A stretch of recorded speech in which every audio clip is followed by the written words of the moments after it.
ہے دین میں بھلائی دنیا و آخرت کی، پیغام شعیب کاشفی ہم سب کا رہنما ہے۔ للہ الحمد للہ وکفا وسلام علی عباده الذین اصطفى اما بعد اعوذ باللہ من الشیطان الرجیم بسم اللہ الرحمن الرحیم یا ایہا الذین آمنوا کتب علیکم الصیام کما کتب علی الذین من قبلکم لعلکم تتقون۔ صدق اللہ مولانا العظیم۔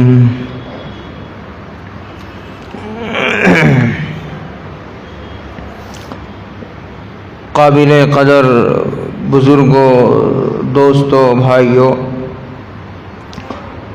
السلام علیکم ورحمۃ اللہ وبرکاتہ۔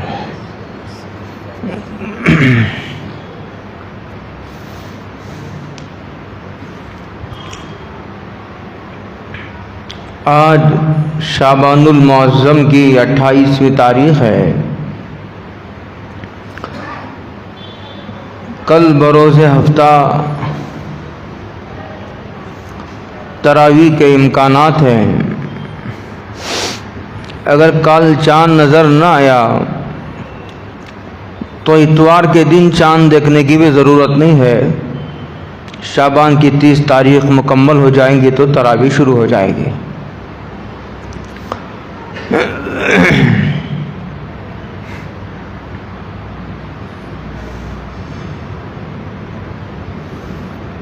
رمضان المبارک کے 2 مخصوص عمل ہیں۔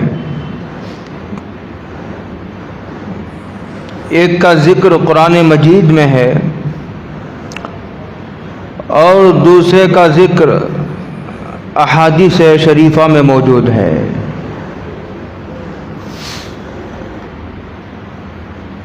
دونوں کا درجہ الگ الگ ہے، دونوں پر بیک وقت گفتگو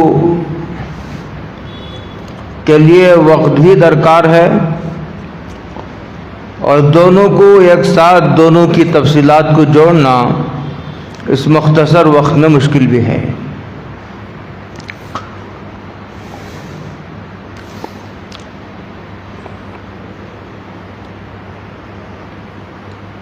یہ ایک مخصوص عمل جو رمضان المبارک کا ہے وہ روزہ ہے۔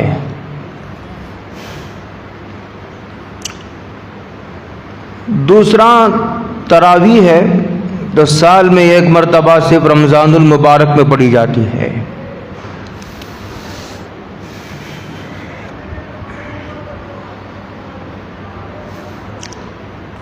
سورہ بقرہ میں روزوں کا ذکر ہے۔ اللہ جل جلالہ و عم نوالہ یوں ارشاد فرماتے ہیں، یا ایھا الذین آمنوا، اے ایمان والو، کتب علیکم الصیام، ہم نے تم پر روزے فرض کر دیے ہیں۔ خطاب ایمان والوں سے ہے، اس لیے کہ فروعات کا خطاب غیر مسلموں سے نہیں کیا جا سکتا، ان سے تو مطالبہ ایمان کا ہے۔ ان سے تو یہ کہا جائے گا کہ آپ ایمان قبول کرو، بعد کے احکامات تو بعد میں مشروع ہوں گے، سب سے پہلے ان سے ایمان کا مطالبہ ہوگا۔ روزہ فروعات سے تعلق رکھنے والا ایک جز ہے، اس لیے خطاب ان لوگوں سے ہے جو پہلے سے ایمان قبول کر چکے ہیں۔ ان کو خطاب کر کے یہ کہا جا رہا ہے، ایمان والو، کتب علیکم الصیام، تم پر روزے فرض کر دیے گئے ہیں۔ لہذا تم ان روزوں کا اہتمام کرنے میں ذرہ برابر کوتاہی نہ کرو. لاپرواہی تو کیا کرو گے، اس سے ذرا سی بے توجہی روزے کی برکات سے محرومی کا سبب بن سکتی ہے. روزوں کی بہت ساری اقسام ہیں، جیسے کہ اس سے پہلے شب برات کے موقع پر میں نے ہلکا اشارہ دیا تھا. جیسے شعبان المعظم میں بھی سرکار دو عالم صلی اللہ علیہ وسلم روزہ رکھتے تھے، اور 15ویں کے روزے کے تعلق سے بھی ایک دو روایات میں ذکر ہے کہ اس رات کو جاگا کرو، بیدار رہو، عبادت کرو، اس کے بعد آنے والے دن کا روزہ رکھو. کچھ روزے وہ ہیں جن کا ذکر احادیث پاک میں ہے، جن کو ایام 20 کے روزے کہے جاتے ہیں. ہر مہینے کے 13، 14، 15 تاریخ کو جو روزے رکھے جاتے ہیں ان کو ایام 20 کے روزے کہا جاتا ہے. اور اسی طرح عاشورے کا روزہ ہے جو 10ویں محرم کو رکھا جاتا ہے. اور اسی طرح ذی الحجہ کے شروع کے 9 دن روزے رکھنے کا حکم ہے، اور اس کی فضیلت ارشاد فرمائی گئی ہے. تو اس طرح روزے کی بہت ساری اقسام ہو گئی. تو ایام 20 کے روزے، عاشورے کا روزہ، شعبان المعظم کا روزہ، اور ذی الحجہ میں رکھے جانے والے روزے. لیکن ان تمام روزوں میں کوئی روزہ فرض نہیں ہے. رکھو، اس کی فضیلت ارشاد فرمائی گئی، ترغیب دی گئی، لیکن فرض نہیں قرار دیا گیا. لیکن یہاں خطاب کا جو انداز ہے وہ بالکل ایک الگ انداز ہے. انداز یہ ہے کہ کتب علیکم الصیام، تم پر روزے فرض کر دیے گئے ہیں. مطلب یہ ہے کہ اب روزہ رکھنے نہ رکھنے کا اختیار نہیں ہے، اس لیے کہ اب روزے فرض ہو گئے ہیں. کتب علیکم الصیام، لہذا رمضان المبارک کے روزے، یہاں رمضان المبارک کے روزوں کا ہی ذکر ہے. اس لیے کہ شروع میں ایسا تھا، جب تک رمضان المبارک کے روزے فرض نہیں ہوئے تھے اس وقت تک عاشورے کا روزہ فرض تھا. حضرت عائشہ رضی اللہ تعالی عنہا کی روایت ہے، وہ فرماتے ہیں کہ عاشورے کا روزہ فرض تھا. جب رمضان المبارک کے روزے فرض ہوئے تو عاشورے کے روزے کی فرضیت ختم کر دی گئی. ہاں، تو اس سے پتہ چلتا ہے کہ یہاں جن روزوں کا ذکر ہے اس سے رمضان المبارک کے روزے مراد ہیں، کہ تم پر روزے فرض کر دیے گئے ہیں. لہذا سب سے پہلا مسئلہ یہ ہے کہ تم رمضان المبارک کے روزوں کو فرض سمجھو. اس کا تعلق عقیدے سے ہے. کسی فرض چیز کو فرض سمجھنا ضروری ہے، رکھنا نہ رکھنا یہ بات کا مسئلہ ہے. اسی طرح کسی حرام کو حرام سمجھنا یہ ایک عقیدے سے تعلق رکھنے والا باب ہے. کسی ناجائز کو ناجائز سمجھنا، حلال کو حلال سمجھنا، حرام کو حرام سمجھنا، یہ ایک عقیدے کے باب سے تعلق رکھنے والا مسئلہ ہے. لہذا سب سے پہلے مسلمانوں سے مطالبہ ہے کہ تم رمضان المبارک کے روزوں کو فرض سمجھو. لہذا علماء نے اس کی تشریح میں لکھا ہے کہ جو آدمی رمضان المبارک کی روزوں کی فرضیت کا منکر ہے، انکار کرتا ہے کہ کہاں کے فرض ہیں، کس نے فرض کیا رمضان المبارک کے روزے، اگر کوئی جو ہے نہ جاننے والا اس طرح کا انکار کرتا ہے تو علماء نے کہا کہ انکار کرنے والا بالاتفاق کافر ہے. اس لیے کہ اس کی فرضیت کا اعلان اللہ نے اپنی مقدس کتاب قرآن مجید میں کیا ہے، اور تاکیدی الفاظ میں کیا ہے، مشورے کے لہجے میں نہیں، یہ حکم کے لہجے میں. حکم بھی ایسا سرسری نہیں ہے جو استحباب کے درجے کا ہو، فرض کے درجے کا حکم ہے. لہذا سب سے پہلا ہم لوگوں کو رمضان المبارک کے روزوں کو فرض سمجھنا ضروری ہے. جب فرض سمجھے گا تو آدمی یہ ارادہ کرے گا، اور پھر اس کی ذہن سازی ہوگی، وہ خیال اپنا ذہن بنائے گا اور اس کی تیاری کرے گا، اپنے لیے تیار کرے گا اپنے آپ کو. تو کہا کتب علیکم الصیام، تم پر روزے فرض کر دیے گئے ہیں.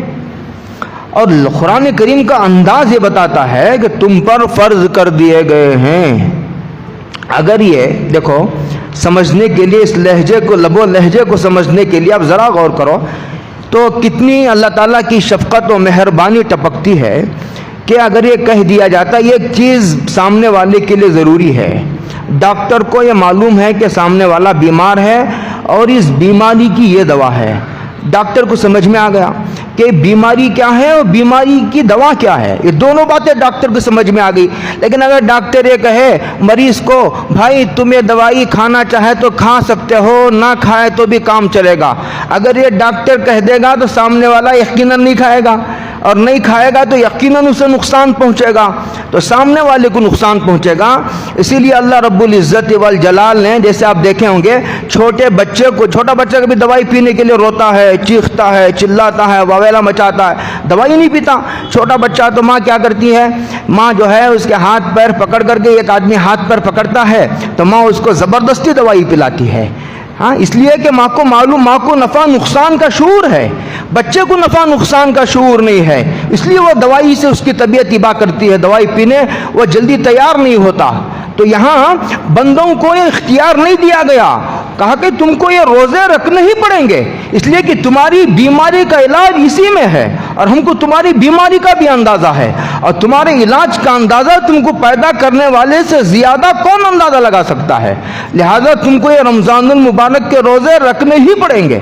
گویا مجبور کر دیا گیا، گویا بندوں پر فرض کر دیا گیا، لازم کر دیا گیا، سامنے والے بس کو سمجھ میں آئے یا نہ آئے، سامنے والا مانے نہ مانے، اس کو یہ دوائی، کڑوی دوائی پینی ہی پڑے گی۔ اور کڑوی دوائی ان لوگوں کے لیے ہے جن کے دل بیمار ہیں، جن کی طبیعتیں اس دنیاوی لذتوں میں پڑ کر جن کی فطرت مسخ ہو چکی ہے، ان کو یہ روزے کی عبادت بڑی بھاری معلوم ہوتی ہے۔ اب بھاری معلوم ہونے دے کیا ہے، ڈاکٹر جب ضرورت محسوس کرتا ہے تو جو ہے وہ انجیکشن دیتا ہے، انجیکشن دینے کے بعد اس کو بے ہوش کر کے آپریشن کرتا ہے، اس لیے کہ آپریشن کرنا ضروری ہے اس کی زندگی کے لیے۔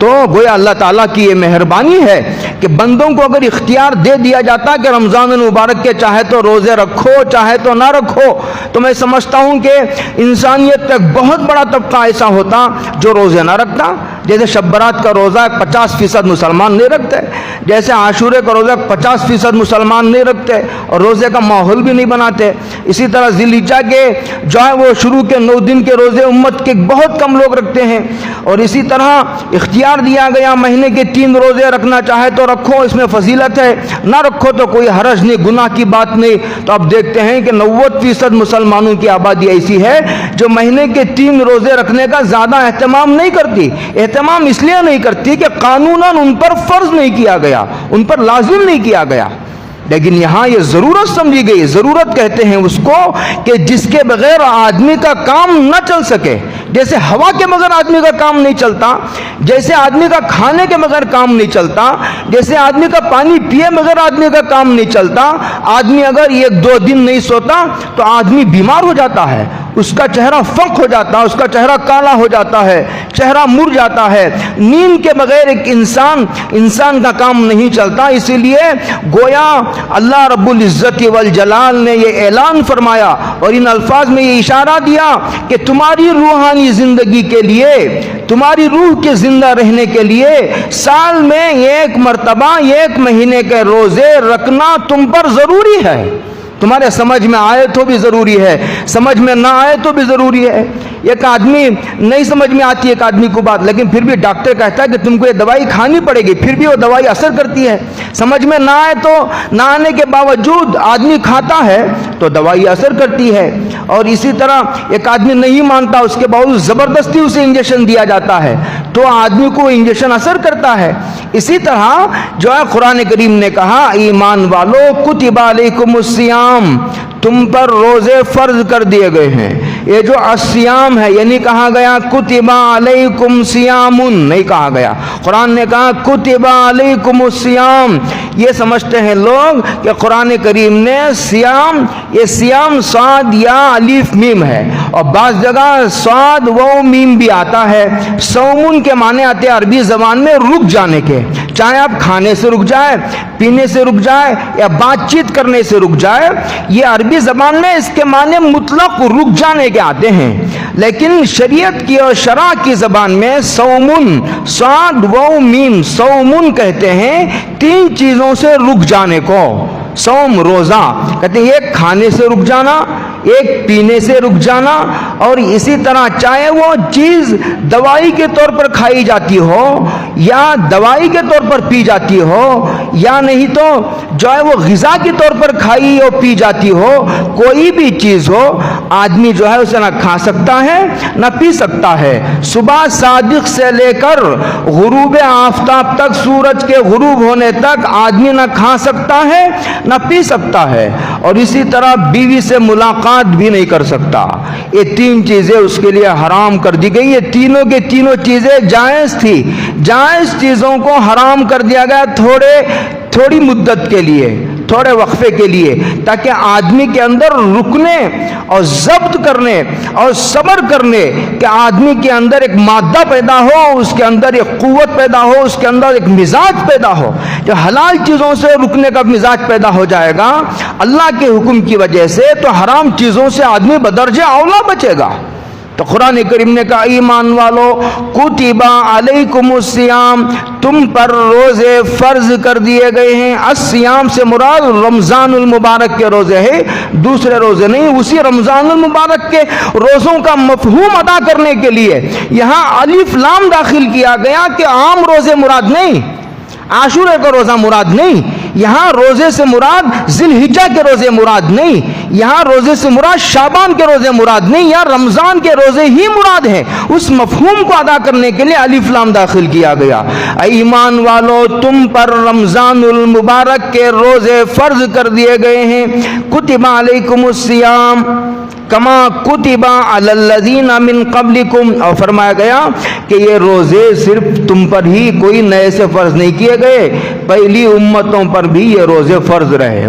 کما کتب علی الذین من قبلکم، یہ ذرا آدمی کو قریب کرنے کے لیے اور روزوں کو آسان کرنے کے لیے کہ ارے ڈرتے کیوں ہو، ارے گھبراتے کیوں ہو، یہ روزے پہلے لوگوں پر ہم آزما چکے ہیں، ان پر بھی یہ روزے فرض تھے۔ ہو سکتا ہے کہ اوقات میں فرق ہو، تعداد میں فرق رہا ہو، ان کی قیودات میں فرق رہا ہو، شرائط الگ رہے ہو، لیکن نفس روزہ پہلی امتوں پر بھی فرض تھا، لہذا تم کو بھی یہ روزہ رکھنا پڑے گا، اور کوئی مشقت کی بات نہیں ہے۔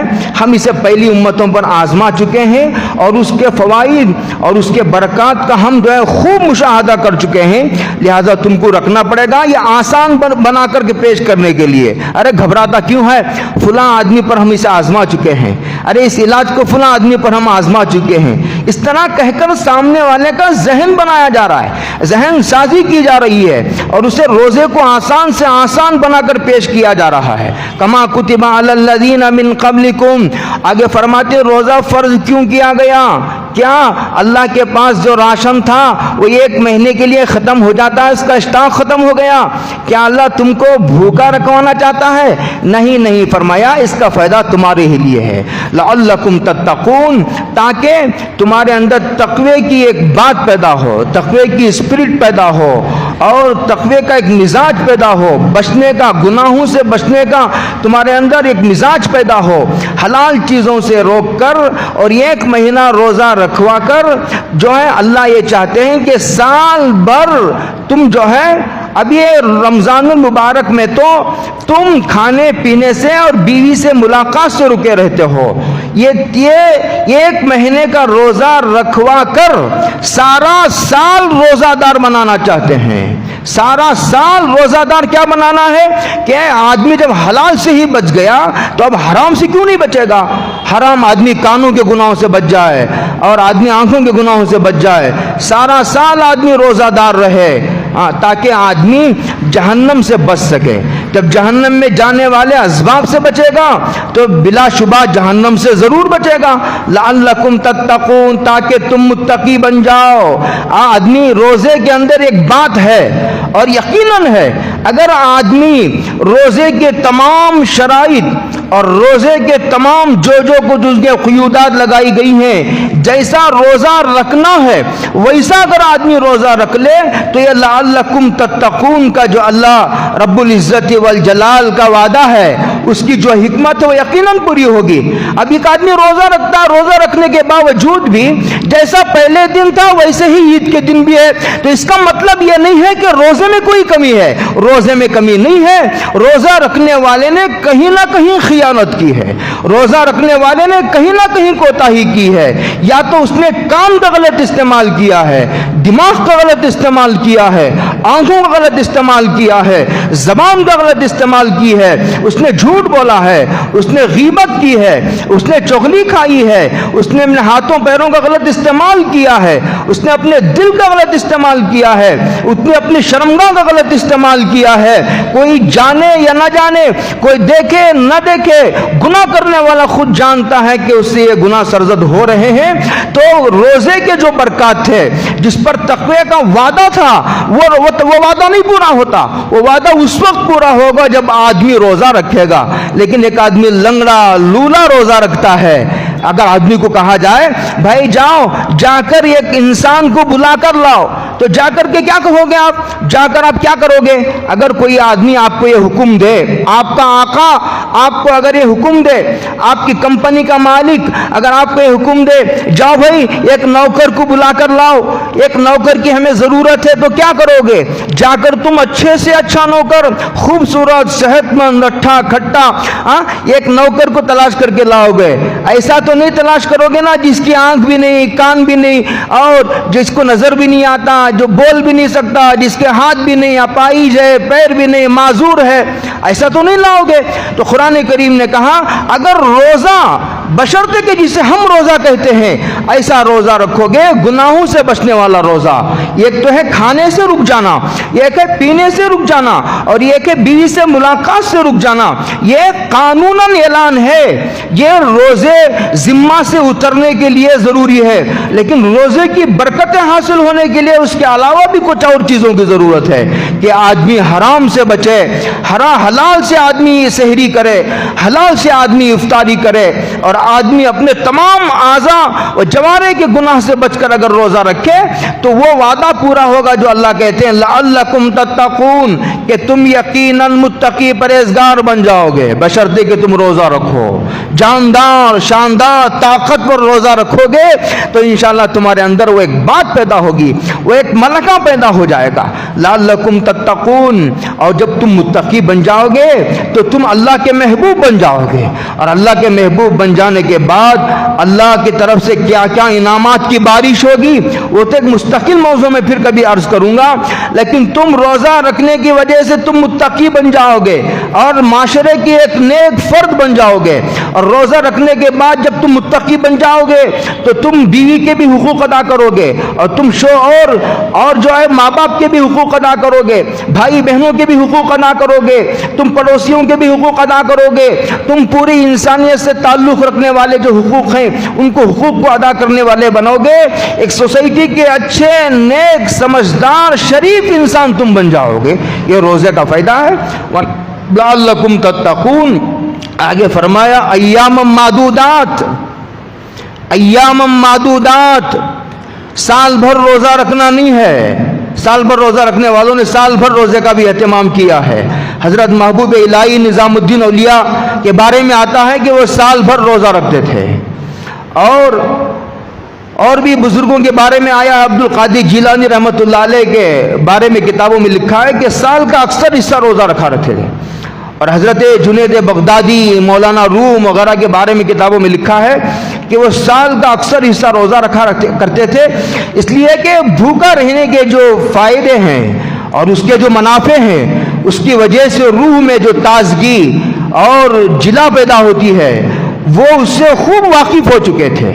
لیکن یہاں قرآن کریم یہ کہہ رہا ہے ایام معدودات، کہ چند ہی روز تو روزہ رکھنا ہے، 3 ماہ کے 6 ماہ کے روزے تو نہیں رکھنا ہے، پورے سال کا تو مطالبہ نہیں ہے، صرف 1 ماہ کے روزے کا مطالبہ ہے۔ پوری دنیا میں ایک ہی مہینہ روزہ رکھا جائے گا، ایسا نہیں کہ ایک ملک والے رمضان میں روزہ رکھ رہے ہوں اور دوسرے ملک والے شعبان میں روزہ رکھ رہے ہوں اور تیسرے ملک والے رجب میں، ایسا نہیں، پوری دنیا میں ایک ہی مہینے میں روزہ رکھا جائے گا۔ روزے کی تعداد بھی ہم نے طے کر دی ہے، اور روزہ کس مہینے میں رکھا جائے گا وہ بھی ہماری طرف سے آسمان سے نازل ہونے والا قانون ہے۔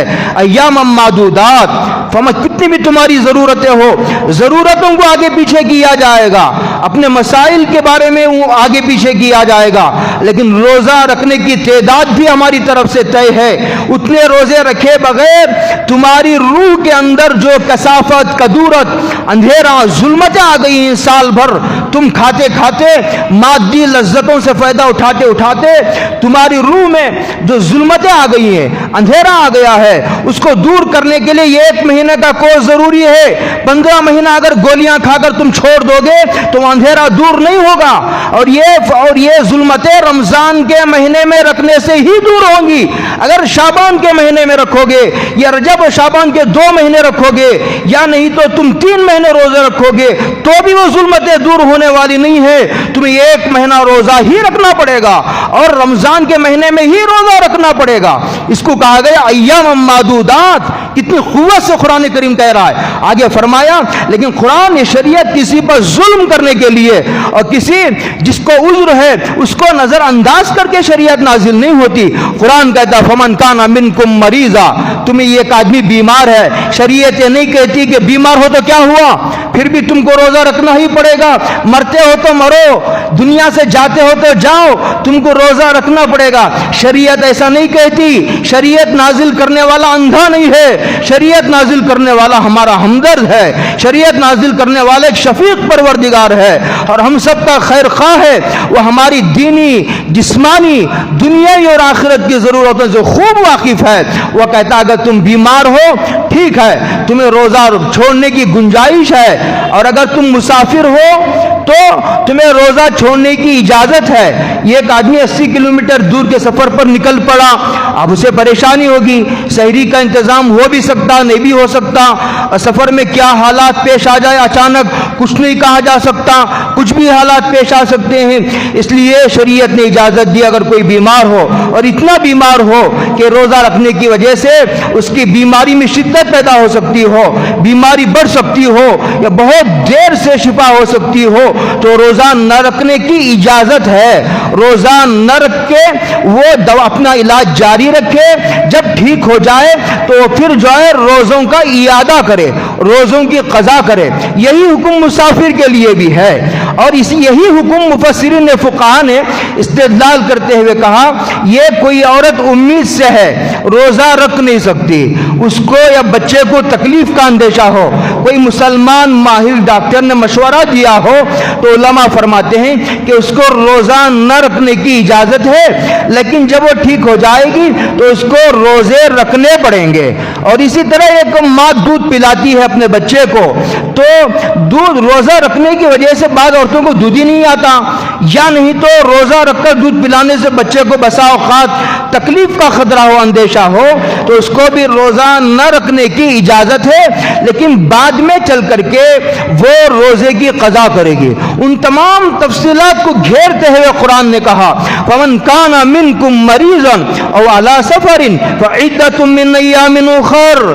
روزے معاف نہیں۔ دیکھو عورتوں کو ماہانہ پیریڈ آتا ہے، عورتیں نماز پڑھنے کے قابل نہیں رہتی، تو ان نمازوں کی قضا اس پر واجب نہیں ہے، لیکن روزوں کی قضا واجب ہے۔ اسی طرح فرما فَعِدَّةٌ مِّنْ أَيَّامٍ أُخَرَ، مریض نے روزے چھوڑ دیے، مسافر نے روزے نہیں رکھے عذر کی وجہ سے، سفر کی وجہ سے، تو بعد میں اپنے وطن کو واپس آنے کے بعد، مریض صحت یاب ہونے کے بعد ان کو روزہ رکھنا پڑے گا۔ روزے معاف نہیں ہوئے، گنجائش دی گئی تھی، سہولت دی گئی تھی۔ اس کو فرمایا فَمَنْ كَانَ مِنْكُمْ مَرِيضًا وَعَلَى سَفَرٍ فَعِدَّةٌ مِّنْ أَيَّامٍ أُخَرَ۔ آگے فرمایا وَعَلَى الَّذِينَ يُطِيقُونَهُ فِدْيَةٌ طَعَامُ مِسْكِينٍ فَمَنْ تَطَوَّعَ خَيْرًا فَهُوَ خَيْرٌ لَهُ وَأَنْ تَصُومُوا خَيْرٌ لَكُمْ إِن كُنتُمْ تَعْلَمُونَ۔ آیت کی اس جز میں قرآن نے ایک اور مسئلہ چھیڑا ہے۔ شروع اسلام میں ایسا ہوتا تھا، اسلام میں شروع میں روزے فرض کیے گئے تو لوگ روزہ رکھنے کی عادی نہیں تھے، عادت نہیں تھی روزوں کو روزہ رکھنے کی، تو اسلام رفتہ رفتہ درجہ بدرجہ مرحلہ وار اسٹیپ بائی اسٹیپ تدریجاً کسی پر یہ حکم قانون لاگو کرتا ہے. اسلام کا یہ مزاج ہے.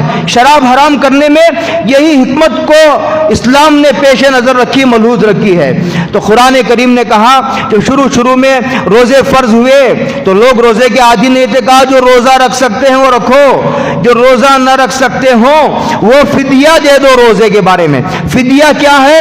دیکھو، ایک آدمی صدقے فطر دیتا ہے اور ایک آدمی نے نمازیں اس کے ذمہ باقی تھی، اس کا انتقال ہو گیا. اب کیا اس کا اور اسی طرح روزے کا، نمازوں کا، صدقے فطر کا، تینوں کا ایک ہی مسئلہ ہے. 2.25 کلو گیہوں یا اس کی قیمت دے. ایک آدمی روزہ نہیں رکھ سکتا تو ایک روزے کے بدلے میں 2.25 کلو گیہوں کی قیمت ادا کرے. یہ قرآن کریم نے مسئلہ بیان کیا. بعد میں چل کر کے قرآن نے کھلا یہ اعلان کیا کہ دیکھو، شروع میں ہم نے یہ گنجائش دی تھی لیکن اب یہ گنجائش ختم ہے.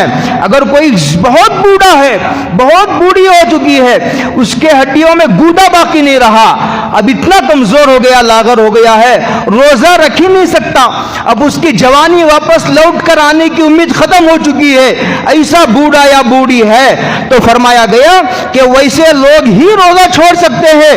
جو طاقتور ہے، جوان ہے، روزہ رکھ سکتا ہے.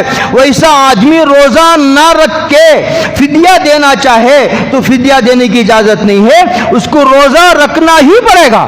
آگے قرآن کریم نے کہا فَمَنْ شَهِدَ مِنْكُمُ الشَّهْرَ فَلْيَصُمْ. یہ اس وقت کے مختصر مسائل تھے، یہ اس آیت کی تشریح تھی. آگے اور بھی بہت دور تک روزے کے مسائل کا ذکر ہے. انشاءاللہ زندگی باقی رہی تو آئندہ جمعہ عرض کروں گا. وآخر دعوانا ان الحمد للہ رب العالمین.